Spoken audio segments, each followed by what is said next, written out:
I ain't got much to say.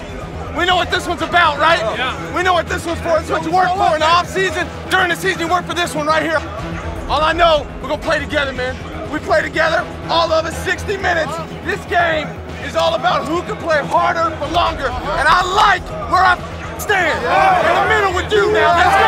You got 20 snaps. We need it all. You got 80 snaps. We need it all. Bring everything you got. One heartbeat. One breath. Let's go. Yeah, go 3. 1, 2, 3. In episode number 6 of Building the Franchise Detroit Lions, we introduce a new format to the show. We talk about a struggling Matt Stafford-led offense that went 2-2 this week, and we reevaluate as 3/4 of MBL Season 26 is already complete. Stay tuned for that and a whole lot more on Building the Franchise with the Detroit Lions, hosted by the MBL Commissioner, Bomber.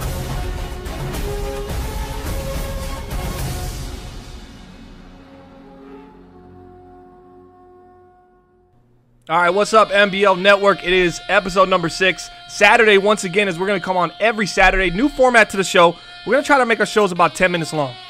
So that's kind of what we're going to be looking to achieve moving forward. Guys, let me know what you think.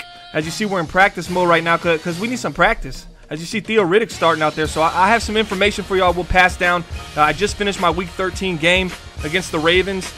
We ended up winning 31-10. It kind of changed everything. Because I was about to blast Matt Stafford for how poorly he's played in about 3 of the last 4 games. So he kind of avoided that right now. And I'm kind of feeling a little bit better about things. But we left off last show. We were 6-2. We just finished Week 9 game versus the Packers.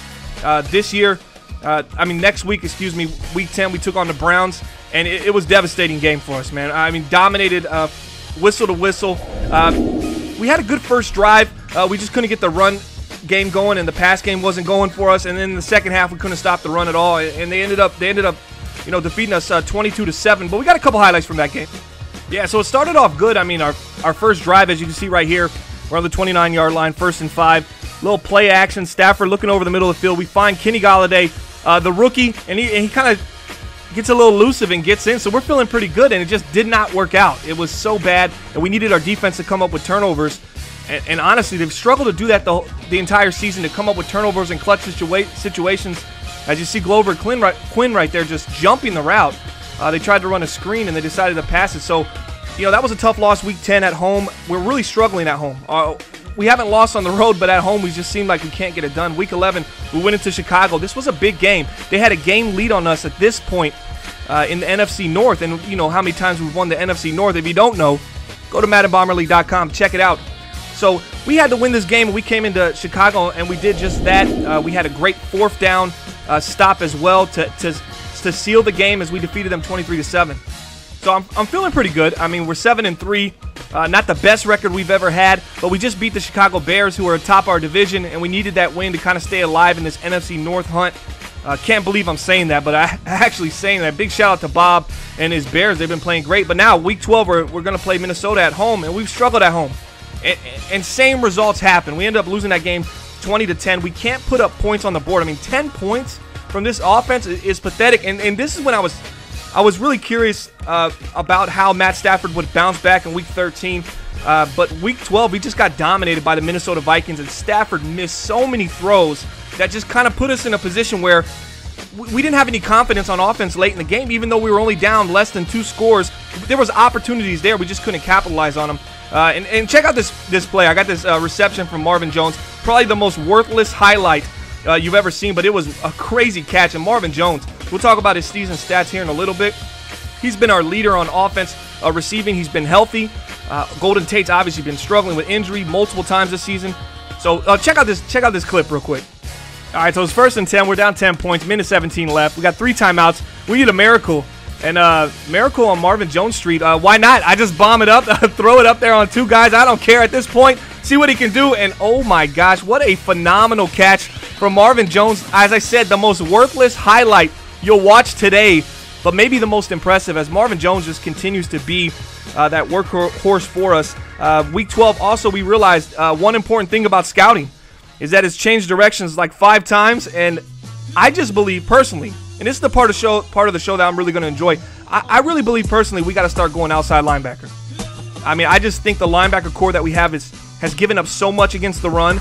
Right now, Tahir Whitehead's hurt. Paul Werlow is not starting.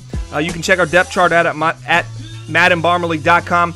And it really is like to the point where I'd rather surround Jarrad Davis with some outside linebackers that can actually play up to his level, and then we can create something on defense and create some kind of identity, because our pass rush is good, but stopping the run we've been poor. Haloti Ngata obviously in his last year with us, so we've been scouting some outside linebackers, and that's the direction we're going.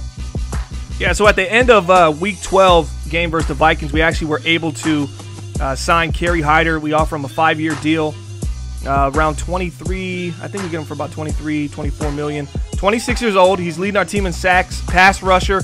Great compliment to Ziggy Ansah. Now we just need to shore up the front line, the defensive tackle position, with somebody. I like Ashawn Robinson. Spence maybe could be a starter for a couple seasons. We can plug and play him in there when we lose Haloti Ngata. But right now, defensive tackle, yeah, someone just really just stuff the middle is what we're going to be looking for as well. Maybe that could be our second-round pick in the draft, guys. Let me know what you think. But we're on to Week 13 now, and we're going to be taking on the Baltimore Ravens. So heading into this game, I was just a little bit concerned about the offense. It just seems like we haven't really been able to put up points. Stafford had QBRs under 60 3 of his last 4 games for the first time in his MBL career. So he was really struggling. We went into Baltimore. We took our undefeated road winning streak, and we kept it alive. We defeated them 31-10. And, man, did Matt Stafford have a day. 4 touchdowns, 0 interceptions. He saved the entire rant I had for him for this episode, and he stepped up. And I will see if that progresses throughout the weeks, as we'll talk about our upcoming schedule and some season stats. We'll reflect on some players here up shortly in the back end of this episode. But right now, big win against the Ravens. We're really excited about that. Stafford played great, and I hope it continues throughout the rest of the season. So we're currently 8-4, but we didn't escape Week 13 without any injuries. Amir Abdullah goes down.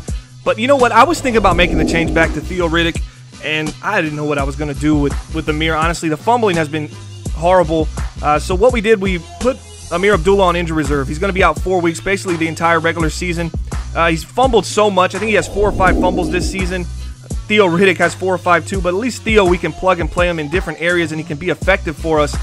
So we went ahead and signed Dwayne Washington off our practice squad and called him up. I'm going to put him at our number 2 back, and I'm going to really give him some carries. I mean, guys, what do you think about Dwayne Washington? Should we go Zach Zenner or Asiata? I just didn't think they had the athleticism to really carry us in situations more than just goal line. I think Dwayne Washington has he has the size, and he has the speed and athleticism as well.